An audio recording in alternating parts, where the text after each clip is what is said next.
Saludos, tengan ustedes una bienvenida a este su programa Periodismo y Sociedad. Cada día un conversatorio horizontal con personalidades y sobre temas de impacto, del impacto a su familia y a el futuro de nuestro país. Como siempre, por una red de plataformas digitales y algunas veces me dicen canal, estamos en el canal 6, en el 6 de Altiz, el 6 de Claro y en YouTube los vamos a ver, usted lo puede ver a la hora que usted quiera. Estamos en Facebook, en 3 plataformas, Facebook Live y en el canal del sol.com simultáneamente de este espacio. Hoy tenemos un invitado bastante interesante, un gran amigo, un político de mucha experiencia, diputado, presidente del Partido Quisqueyano Demócrata Social Cristiano. Cristiano, No es social cristiano. PQDC. PQDC, Elías Wessing Chávez, nuestro hermano, está con nosotros. Gregory, buenos días. Buenas, Licho, buenos días. Gracias, Elías, por estar acá con nosotros y estamos pues muy entusiasmados de que podamos compartir contigo. Hay muchos temas que se pueden hablar, desde los congresuales hasta las situaciones que nuestra sociedad vive en distintos aspectos. Así que bienvenido nueva vez y nos gustaría conocer. El PQDC ha sido un partido persistente y consistente en el tiempo. Tiene la representación de tu persona en el Congreso Nacional, así como también en otras localidades distintas, plazas ganadas. Para 2024, aparenta lejos, pero el tiempo pasa rápido. ¿Cuál es el plan que tienen ustedes en sentido general para ese proceso electoral? mira, nosotros estamos trabajando en un plan que comprende la reorganización interna del partido a nivel de todas las provincias y de todos los municipios. Eso lo estamos llevando a cabo desde hace meses. Lo estamos haciendo vía virtual, pero ya comenzamos a hacerlo de manera presencial. Y también en el ámbito internacional.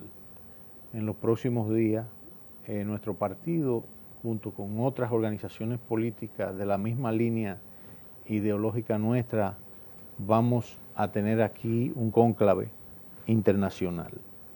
Y allí pues vamos a relanzar, o mejor dicho, a lanzar al partido a nivel de las relaciones internacionales partidarias, regionales y también con partidos de Europa y otros partidos. Yo creo que eso lo aprendimos de un gran líder de este país que se llamó José Francisco Peña Gómez.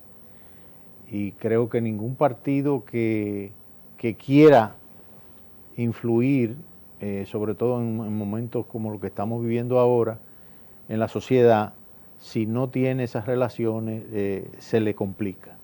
Se le complica porque la solidaridad internacional siempre es importante. Aquí tenemos que recordar la historia del 78, cuando hubo la transición de Balaguer al PRD, Antonio Guzmán, el rol que significó las relaciones internacionales que José Francisco Peña Gómez predicó en ese momento, y que todos recordamos la participación de la Fundación Carter y de otros organismos importantes en esa transición. Entonces, nosotros aprendimos eso y lo vamos a cultivar. Ustedes que son partido, como decía Gregory, consistente, sí, y han iniciado ya la expansión de esa línea de organización internacional, sí, sobre todo la alianza de confederaciones de partidos. sí. Los congresos también se han expandido, ya hay varias líneas congresuales, diputados Parlatino, Parlacén, correcto. para el Congreso Hispanoamericano. Sí, hay unas líneas legislativas. Ustedes participan de ese intercambio de de políticas, de vinculación en esta geopolítica ya que ya está como está intercomunicada? Mira, nosotros pertenecemos como diputados al grupo parlamentario global y estamos cultivando esas relaciones que tú muy bien mencionas, donde hay agendas parlamentarias que tienen una connotación un poco diferente a lo que yo expliqué anteriormente, porque ya las alianzas que estamos cultivando es a nivel de partidos políticos. Nosotros nos ubicamos en el lado de la derecha ideológica y es ahí donde nosotros vamos a tratar de llegarle al pueblo dominicano, sobre todo a una masa conservadora que ahora mismo está sin partido aquí en la República Dominicana. Porque si hacemos una disección ideológica de los partidos, los tres principales partidos ahora mismo están ubicados en la centroizquierda y están aliados al Foro de Sao Paulo, para poner un ejemplo. Estoy hablando claramente del PLD, del PRM y de la Fuerza del Pueblo. Entonces, la derecha en el ámbito internacional, el Partido Reformista tiene unas relaciones de hace tiempo con la OTCA y eso, pero eso hay que revivirlo. Y hay varios partidos que estamos reuniéndonos a esos fines para tratar de llegarle al pueblo dominicano con un mensaje conservador, conservador en el sentido positivo, porque cuando se habla de conservador aquí en el ámbito de la República Dominicana, se puede considerar como estigmatizado, ¿eh? Los conservadores defienden el status quo, están de acuerdo con que las cosas se queden igual, y eso no es así. Eso es una mala interpretación del conservadurismo. El gran ideólogo del conservadurismo, Burke, si tú lo lees te das cuenta que todo lo contrario, que los cambios se pueden hacer dentro del sistema. Lo que pasa es que hay corrientes revolucionarias que lo que quieren es hacer cambios quebrando el sistema, y nosotros no estamos de acuerdo con eso, y por eso estamos en esa línea. Nosotros entendemos que hay muchas cosas que rescatar en este país. Pero la izquierda ahora, Elita, está en algo que está reclamando la sociedad y que la derecha, cogiendo por ejemplo el caso de Estados Unidos y de algunos países de Europa, que es la inclusión, la participación de las masas y de la mayor cantidad de sectores en la sociedad. La derecha un poco más está estatizando mucho en esa parte. Bueno, Licho, lo que pasa es que la izquierda, después de la caída del muro de Berlín y del régimen soviético, ha tenido que cambiar el discurso.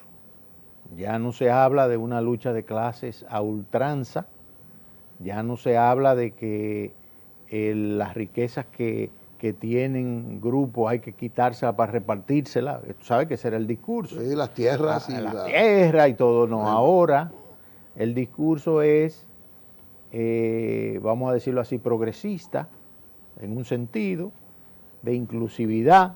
Ahora bien, ¿de qué inclusividad estamos hablando? Porque cuando yo hablo de inclusividad como una fuerza política, yo estoy hablando de los discapacitados, yo estoy hablando de las viudas, estoy hablando de los huérfanos, estoy hablando de los envejecientes. Nosotros creemos en eso. Nosotros creemos que esa gente hay que incluirla y el Estado tiene una responsabilidad ética con esos sectores. Ahora bien, lo que pasa es que la izquierda se ha ido al extremo. Entonces me está hablando de incluir grupos o colectivos como los denominados LGTBIQ, que quieren tener prerrogativas por encima del ciudadano común, quieren que se incluyan y que la sociedad se abra a lo que nosotros entendemos es un genocidio que se está produciendo a nivel mundial con el tema del aborto libre, que comienza primero con las 3 causales y después se abre la compuerta. Así fue que comenzó en España, así fue que comenzó en Argentina, y ya hay un aborto libre que hasta los 7 u 8 meses la mujer puede abortar. ¿Usted cree que eso es lo que persiguen esos grupos? Sí, claro, la izquierda se ha adherido a ese discurso. Se ha adherido. Y si tú coges los principios del Foro de Sao Paulo, eso es lo que te están predicando. Y eso es lo que te dicen. Entonces nosotros, por un lado, entendemos que debe de haber una propuesta totalmente diferente a esa. No, nosotros creemos en la familia, en los principios y valores de la familia. Nosotros creemos en la vida que comienza desde la concepción. Nosotros creemos que un homosexual es un hombre que tiene derechos ciudadanos como cualquier otro, pero no puede irme a un negocio y meterse en el baño de las mujeres porque él se siente mujer. Yo entiendo que eso nosotros aquí en la República Dominicana no podemos permitirlo, aunque veamos que en otros países se esté permitiendo, pero vete a ver cómo están degradados esos países en términos morales y filosóficos. Entonces, de eso es que se trata. Y la promoción del matrimonio. Exactamente. Homosexual. Aquí no tenemos ese problema porque la Constitución habla claro que la familia se fundamenta en la unión de un hombre y una mujer. Lo dice la Constitución de la República, ese es el fundamento, el núcleo principal. O sea, que para aprobar una cosa así habría que modificar la Constitución, o sea, que eso no es un problema que lo tenemos. Ahora bien, hay sectores, ONGs y partidos de izquierda que tienen ese discurso y quieren a través de leyes, como por ejemplo el Código Penal que estamos discutiendo ahora, introducir ese tipo de ideología. O sea, Y entonces la visión de ustedes se divide entre izquierdista y derechista en el Congreso. Bueno, el tema es que yo no te diría, habría que preguntarle a cada diputado cuál es su convicción política. Yo tengo mi convicción y yo sé yo voy con mi agenda ideológica al Congreso. Ahora no sé, hay otros diputados, no quiero mencionar nombres, pero hay otros diputados que también van con su agenda. ¿Me entiendes? Hay unos que coinciden con nosotros, hay otros que no. También está el tema de la línea partidaria. Cuando un partido baja una línea, tú sabes lo que es eso. Ahí tiene que tener... Bueno, exacto, hay excepción porque hemos visto, por ejemplo, en el partido de gobierno ha sucedido así, en el mismo Partido de la Liberación Dominicana y Fuerza del Pueblo, con el tema que ustedes han batido y han movido por todos los lados del Código Penal, que al momento de la votación ha habido en la práctica el libre albedrío de la decisión individual de cada quien. O sea, que contradiciendo inclusive a sus líderes. Sí, al lineamiento del partido de manera original. Gracias a Dios. ¿Cómo? Sí, claro, porque la línea que bajan los partidos es contraria a mucha convicción ya de esos diputados y es una lucha fuerte que tienen, es una lucha fuerte, pero se mantienen convencidos de su posición, entonces ahí coincidimos. Mire, usted y su organización política siempre son críticos lo más objetivo posibles. Y me gustaría en ese sentido conocer, este año y 3 meses de nuevo gobierno, los sectores más necesitados, ¿están vislumbrando o están recibiendo ya un posible cambio en sus condiciones de vida? Mire, yo creo que a partir del próximo presupuesto general del Estado, que precisamente lo vamos a comenzar a discutir mañana, yo te podría dar una respuesta contundente sobre eso. Pero yo prefiero esperar y ver cómo viene este presupuesto y ver qué es lo que se ha ejecutado del anterior para entonces yo darte una respuesta, vamos a decir, objetiva y con base. Ahora, generalmente hablando, yo te puedo decir que del 1 al 7 a este gobierno yo le pongo, del 1 al 10, yo le pongo un 7, porque recibió un gobierno en una situación bastante crítica. Y se puede criticar, por ejemplo, el hecho de que se han tomado muchos préstamos, pero si analizamos los préstamos que se han tomado, por ejemplo, el último que se acaba de aprobar, que hace 2 días se aprobó. El de 200 millones de pesos. Con el gobierno de Japón, pero... Dólares. Dólares. Pero a nivel multilateral, que son préstamos más blandos y con un interés vamos a decir, blando también, y para lo que se tomó, que está consagrado en el presupuesto que se aprobó, entonces tenemos que racionalizar eso, porque no hay que decir, que yo me pongo a todos los préstamos. Por ejemplo, nosotros, semanas antes se aprobaron 5 préstamos, nosotros apoyamos 2 de sus préstamos, rechazamos 3 y le dijimos por qué. Los 2 que aprobamos no nos vamos a contradecir. Uno era para el metro, ampliar el metro, la línea del metro, y que nosotros hemos dicho siempre, que eso hay que ampliarlo. Entonces ahora voy a decir, me voy a oponer para que no se apruebe. El puerto de Manzanillo es una necesidad que allí, que en la línea noroeste se haga esa inversión. Primero para quitarle presión aquí a Jaina y también para crear fuentes de trabajo en una región que está realmente necesitada. Entonces nosotros lo apoyamos. Ese es el criterio de nosotros. Nosotros estamos haciendo una oposición, pero constructiva.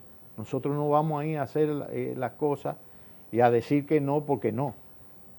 Como hay algunos que lo hacen allí. Con los fondos por 120 millones de dólares que el gobierno va a comprar acciones en el Banco Centroamericano de Integración Regional, ¿cuál fue su posición? No, nosotros respaldamos esa posición también. Bueno. Sí. Elías, vamos a pedir un permisito. Sí, vamos a una pausa. Entonces vamos a volver con esto y otros temas de interés que para la nación dominicana. Señores, estamos conversando con el diputado Elías Wessing Chávez, presidente del Partido Quisqueyano Demócrata Cristiano. Volvemos con él en breve.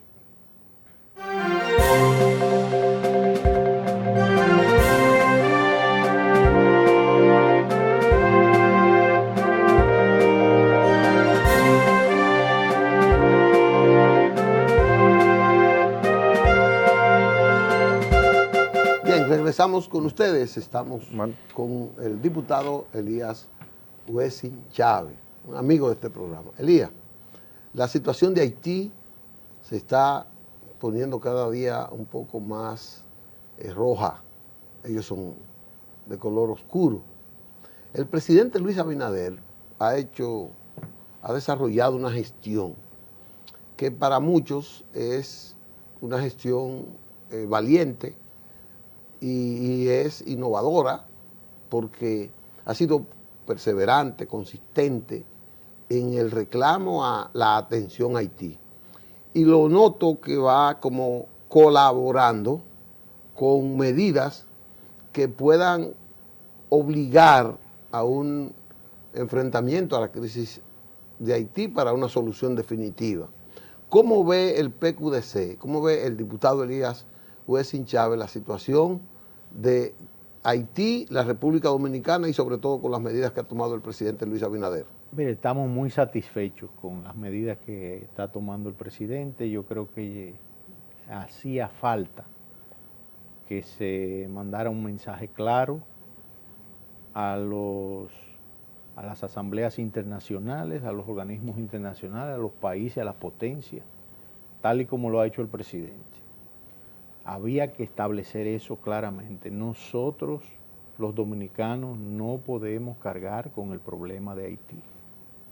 Si nosotros tenemos que sellar la frontera para, como dijo el presidente, asegurar la seguridad nacional, valga la redundancia, eso es lo que hay que hacer. Porque es que el tema de Haití es un tema que nosotros lo definimos como de bandera nacional. Es un tema de nación.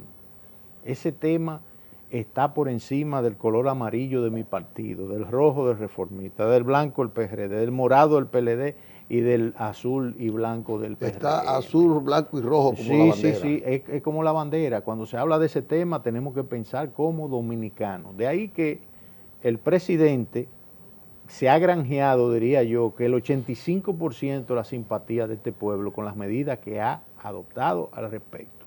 El despliegue de tropas del ejército en la frontera, eso había que hacerlo y hay que tomarlo como una práctica periódica. Y eso, todo lo que se está haciendo hay que complementarlo con medidas que la misma ley de migración establece.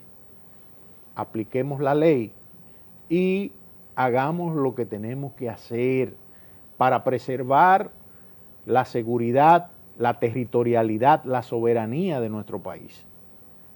Es cierto que nosotros tenemos aquí una población haitiana. Tenemos que depurar esa población. Por eso estoy de acuerdo con la medida de pausar, oiga bien la palabra, pausar, que fue la que usó el presidente, las visas de estudiantes. Sí, en una situación de crisis como la que tenemos ahora, eso es lo que tiene, eso es lo que manda el libro, diplomático. Bueno, estudiantes fueron los que derrumbaron las Torres Gemelas. Bueno, exactamente. Entonces son estudiantes que si tú ves algunos mensajes que están en las redes de esos mismos estudiantes, tú te vas a dar cuenta que la medida es correcta. Y ahí el presidente tendrá 100% el respaldo de nosotros, y no solamente de nosotros como partido, sino de, yo diría que de todos los partidos de este país, con excepción de 2 o 3 que siempre salen con un discurso al revés, como le decimos nosotros, como lamentablemente vimos una senadora que se pronunció en contra de estas medidas, hasta del mismo partido del gobierno. O sea, esas son de las cosas que nosotros a veces pues cuestionamos. Pero es ahora que el presidente necesita que lo apoyemos. Y en los foros internacionales, la OEA, la ONU, hay que tratar de ver cómo se convocan reuniones. Porque nosotros ahora tenemos en la OEA, tenemos la presidencia, tenemos la pro tempore. Entonces podemos aprovechar eso para convocar a todos los países de la región que nos entienden mejor ahora con el tema haitiano, porque Chile no entiende bien y México también, porque han tenido migración haitiana allá. Y han tenido... Y la tienen cada día mayor. Y están deportando, y están sacando porque hay... porque es que tenemos que entender, es un tema hasta de cultura. La cultura de Haití es diferente a la de nosotros. Nosotros somos un país que se fundó bajo principios cristianos. Eso no se lo puede quitar nadie, eso nadie lo puede borrar. Es tan diferente que hablan otro idioma. Claro, y Haití... Y no solo por el idioma, sino un problema de las prácticas culturales. Claro, porque Haití, un presidente lo unge un sacerdote del vudú cuando toma el poder. Entonces estamos hablando de 2 cosas totalmente diferentes. Ahí hay imágenes, que yo se las mostraba a Licho fuera de cámara, de un individuo que lo están quemando, que lo queman, lo asan y el tipo está comiendo de la carne, wow. O sea, un canibalismo, o sea, y ese tipo de cosas nosotros tenemos que cuidarnos. Elías, pero no es solo pedirle a las naciones, yo pienso que debe haber un programa que pudiera conllevar a que Haití vaya saliendo de la crisis de manera institucional. Sí, sí. Un programa que vaya institucionalizando a Haití, pero también fortaleciendo la producción y una vinculación de la sociedad a esos órganos productivos. ¿Ustedes cómo percibirían eso? Mira, yo entiendo que con Haití hay que hacer lo que se hizo con Alemania después de la guerra, que se preparó un plan, las potencias prepararon un plan, ellos le llamaron el Plan Marshall. Allá, aquí, de eso se ha hablado en otras ocasiones, un mini plan Marshall para Haití. Una especie de fideicomiso, ¿me entiendes? Donde haya una intervención, donde ellos también participen, pero donde se administren las cosas de otra forma hasta que se vaya institucionalizando ese país. Eso hay que hacerlo, es de la única manera que nosotros vemos, y nosotros colaborar en lo que se pueda de parte de nosotros los dominicanos, como siempre lo hemos hecho, pero ellos allá y nosotros aquí, siempre cuidando esa parte. ¿Me entiendes? O sea que tú te recuerdas cuando el terremoto, o sea, ¿cuál fue el país que más ayudó a Haití? Fuimos nosotros. Sí. Y siempre lo hemos hecho y aquí convivimos con ellos y hay gente buena de ellos que trabaja y que nosotros la consideramos, porque no se trata de racismo ni de xenofobia tampoco, eso es embuste. Decir que el dominicano es xenófobo. Ese senador se destapó. Se destapó, es una mentira de él. El racismo él tiene que estudiar lo que significa. Racista es la Constitución de Haití, que no permite que un blanco pueda ser presidente.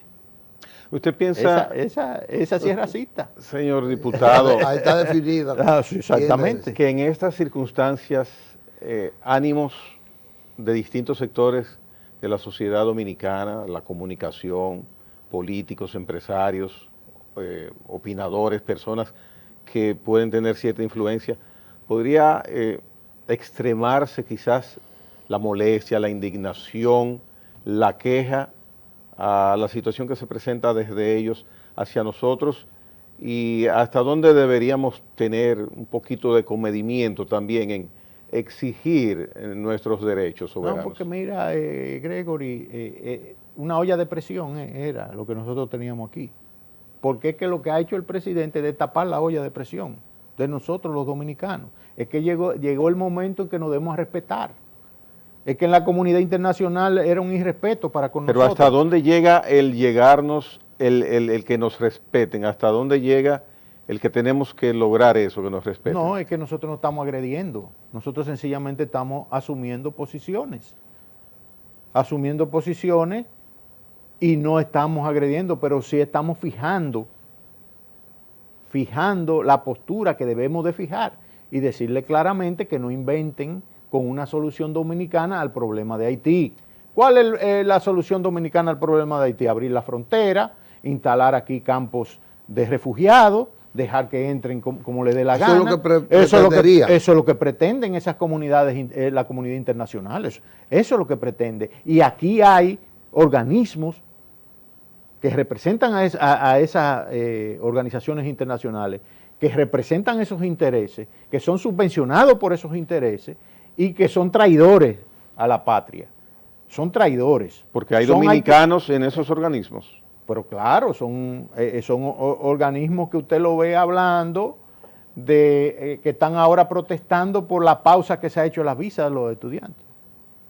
Están protestando por eso, que eso es una medida que no debe de ser, que es antihumana, antisolidaria, y es sencillamente una respuesta diplomática a la declaración del canciller haitiano y ahora a la de un ex senador que dice que nosotros somos racistas, sin serlo. Entonces nosotros tenemos que establecer claramente eso, porque cuando nosotros hemos ido a conferencias internacionales, como una que yo fui a Colombia, por ejemplo, a explicar el tema, las relaciones de nosotros con Haití, le decía, por ejemplo, a los colombianos, la relación que ustedes tienen con Venezuela y esa migración que ustedes tienen ahora de venezolanos a Colombia es diferente a la que nosotros tenemos con Haití. ¿Por qué?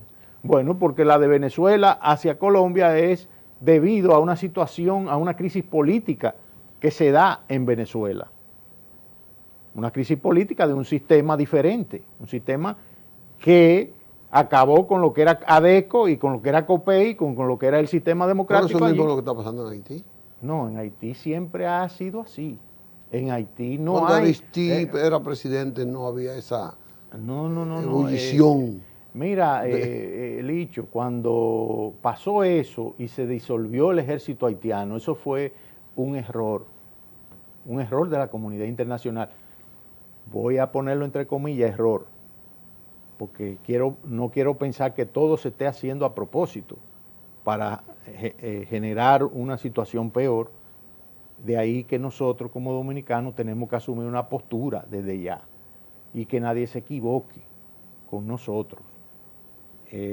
Por eso nosotros respaldamos al presidente en las medidas que haga. Entonces un posible fideicomiso es lo que endereza esa situación distorsionada de Haití. Con recursos de esas grandes potencias que siempre se están condoliendo por gente que se está muriendo de hambre en África y gente que tiene problemas. Bueno, vamos a condolernos de los hermanos haitianos y vengan, ayuden a resolver ese problema, porque nosotros los dominicanos no podemos. ¿Ustedes ven un posible enfrentamiento bélico?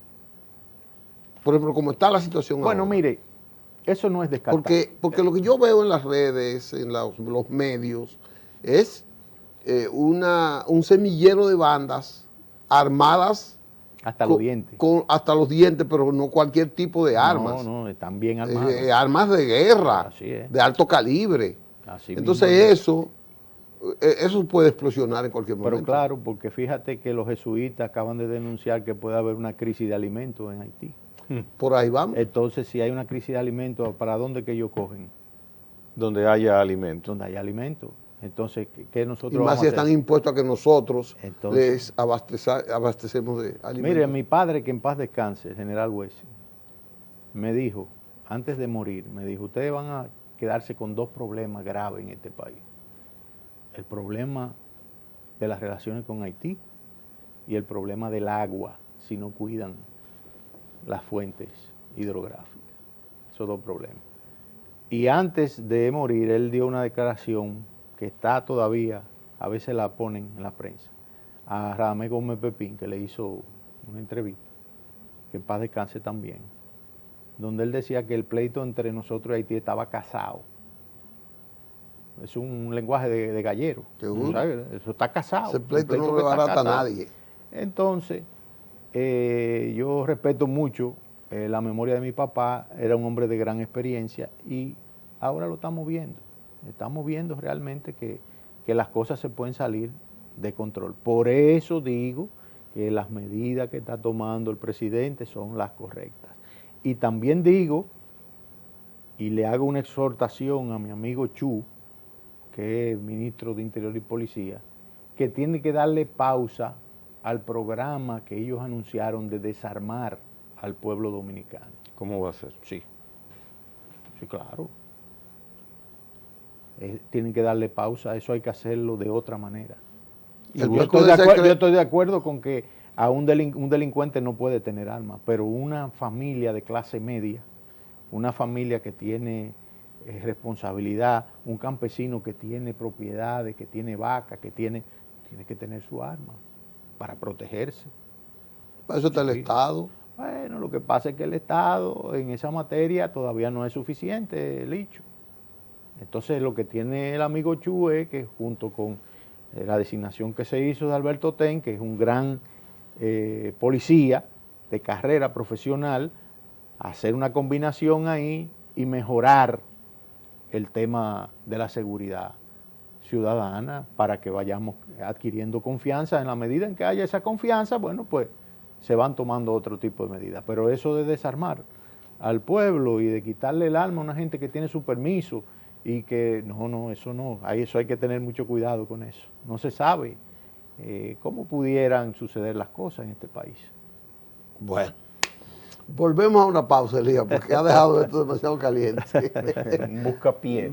No, eso de dejarle las armas a la gente y cosas así. Bueno, vamos a una pausa, seguimos conversando en breve con el diputado Elías Wessing Chávez, presidente del Partido Quisqueyano Demócrata Cristiano. Así que no se nos vayan, que quedan temas muy interesantes todavía.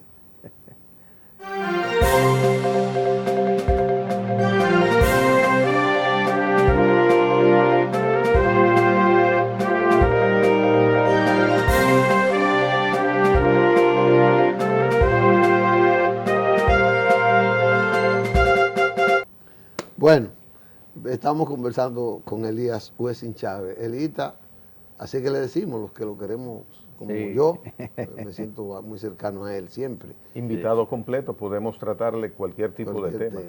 Gracias. Yo quiero como que él nos esté hablando ahora mismo del asunto de la posición de la reforma fiscal, que cómo lo ve el PQDC, la decisión del presidente de retirar el pacto.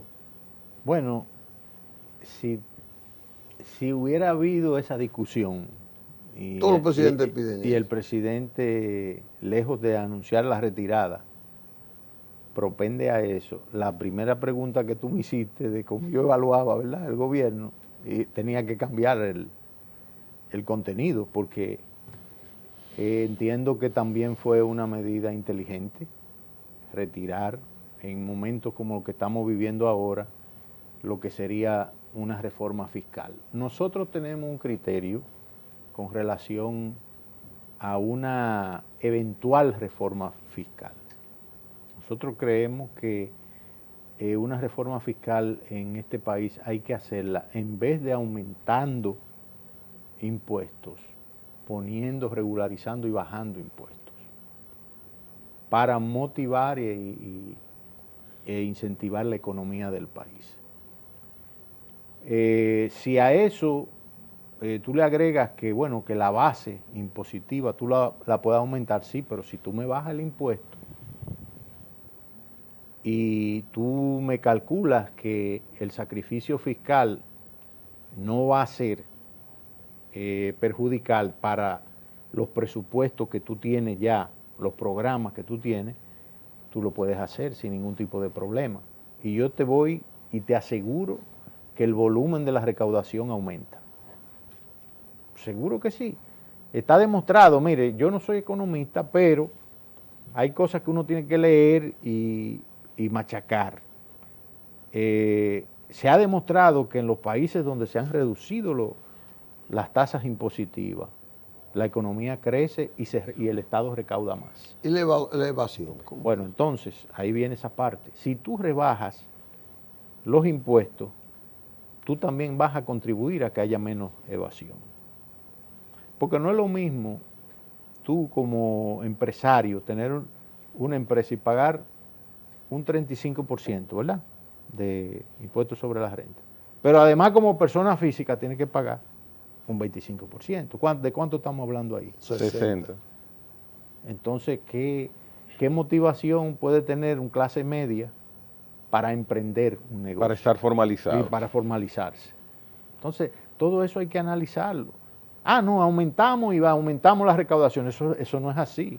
Eso no es que 2 y 2 son 4. Pero mire, hay una situación. Entonces es un problema. Ya hay una situación de hecho. No hay reforma fiscal, por lo menos en lo inmediato. Sí, sí. Entonces, ¿qué hacer por parte del gobierno? Porque durante años se esperaba, que se aplicara una necesaria reforma fiscal por unas circunstancias que se mantienen, están ahí esas circunstancias, esos motivos. Entonces, lo que pasa, Gregorio, ¿qué hacer? Sí, lo que pasa es que una reforma no puede ser un paquetazo. Tiene que ser una reforma integral. Eso significa que es en todos los ámbitos que la va a haber. Eso significa que de los 235.000 millones que hay en incentivos fiscales, eso hay que revisarlo y ver a qué sectores tú le puedes dejar algunos incentivos. Por ejemplo, el sector turístico. No, perdóneme, yo le digo en el escenario actual, donde ya no vamos se entiende que no se van a desmontar ninguna exenciones, ni las exoneraciones. Pero aún no está descartado. No, esa parte no está descartada. Bueno, el presidente lo que ha indicado es que va a mejorar la calidad del gasto y ya empezó. Y lo del desmonte de la tarifa eléctrica. Pero a partir de ahí, en su discurso de 9 minutos, él no indicó que iba a hacer algo adicional. No, el presidente va a tener y el gobierno va a tener que emplearse en eficientizar las recaudaciones, pero también, como él ha dicho, en eficientizarse en el gasto. Hay gastos superfluos que hay que cortarlos. Los ha venido cortando. Exactamente. Ha venido cortando. Exactamente, entonces eso hay que mantenerlo y hay que decirle al pueblo, ¿verdad? A nosotros hay que decir, mire, se gastaba tanto en esto, ya se gasta esto, o sea, menos. Pero eso no será por suficiente. Por ejemplo, en publicidad, este gobierno ha gastado el 20% de lo que gastaba el gobierno anterior en un año. Bueno, así apenas el 20%, el 80% ha sido reducido. Así es, y eso está bien. Hay instituciones que se dijo que se iban a reducir. Por ejemplo, ahí tú tienes todo lo que tiene que ver con el transporte. Nosotros entendemos que ahí hay que ver cómo se hace una reingeniería. Otra. No, digo yo, porque por ejemplo está el Intran, está OPRE, DGCET. Hay 14 todavía. Sí, entonces yo entiendo que eso hay como que refundirlo y así tú haces un gasto más eficiente y lo acortas. Pero mire, entonces, hay un aspecto que es el de la evasión, por ejemplo, del ITEVIS. Tenemos 40% de evasión de ITEVIS. Con el 20% que se logre recuperar, la reforma no sería ni será necesaria. Por eso, ¿cómo o por qué no hacerlo? No, es que eso se puede hacer. porque es una ley que está ahí aprobada. Pero nunca se ha hablado de eso. Bueno, el tema está... Ni antes ni ahora. El tema está en que el gobierno se ponga para eso, porque talento tiene para... Bueno, Pero parece que ese árbol es de Javilla y tiene muchas púas. Bueno, ya eso es otra cosa y ¿qué te digo? Dígame. Aquí hay que jugarse la faja muchas veces con ciertos sectores que creen que son los dueños de este país y eso no es así. Y en el impuesto sobre la renta también, a nivel alto, hay una evasión interesante. Mire, también. Yo creo en la libre competencia, en el libre mercado, pero yo creo que el Estado tiene un papel no solamente facilitador, sino desregulador en muchos aspectos. Y en esa parte desregulador es que tiene que esmerarse para que haya en cierta medida... aún con el actual régimen legal. Sí, claro. Elías, hay un tema que yo no quiero dejar que lo sí, con mucho gusto. A mí me preocupa la calidad del partidarismo político, me preocupa mucho el sistema de partidos. Yo lo veo muy frágil, muy como desintegrado. Así es. O sea, yo lo veo sin principios, sin una ideología, sin una orientación que oriente a la sociedad por el camino que debe ir. ¿Cómo lo ve Elías? Yo sé que tiene un partido coherente, perseverante y que ha dicho que es de derecha. Sí. Muy fuerte esa pregunta. Mira, Licho, yo estoy de acuerdo plenamente contigo. Yo creo que se ha perdido mucho en términos de calidad de lo que debe de ser la ideología, ¿verdad?, de un partido y de posiciones que se sustentan y que sustentan los partidos políticos. Hemos caído mucho en el pragmatismo. Ahora mismo estamos discutiendo el Código Electoral en la Cámara de Diputados, una oportunidad grande que tenemos todas las fuerzas políticas de este país de hacer un código que resuelva ese problema y que le dé al sistema partidario las herramientas para que los partidos puedan instruir a su militancia. Porque, por ejemplo, hay mucha desigualdad. Te dice la ley que tú tienes que destinar un tanto por ciento para la formación en los partidos políticos, pero eso nunca se ha aplicado. Ahora yo te puedo decir que nosotros lo estamos aplicando en mi partido. Lo estamos aplicando porque es un asunto de gestión, con lo poco que recibimos. Entonces, esa es parte de la reforma que hay que hacer también, Licho, porque Peña Gómez fue el ideólogo del financiamiento de los partidos políticos. Esas cosas. Exacto. ¿Y por qué? Bueno, porque él vio lo que estaba pasando en Francia, lo que estaba pasando en España, y nosotros, en vez de hacer lo propio, no lo hemos hecho. Pero es que también hay una distribución de esos recursos desigual, injusta, porque ahora mismo 4 partidos reciben el 80% del financiamiento, y eso no es justo. La Junta Central Electoral actual, en el aspecto de su atención a la parte política, ¿cómo la evalúa? No, bien, esos jueces son honorables y nosotros creemos que con el complemento de los partidos van a hacer una buena labor. Nosotros confiamos en que aquí haya unas elecciones libres y limpias en el 2024, sin las distorsiones y sin los problemas que hubo en los pasados procesos.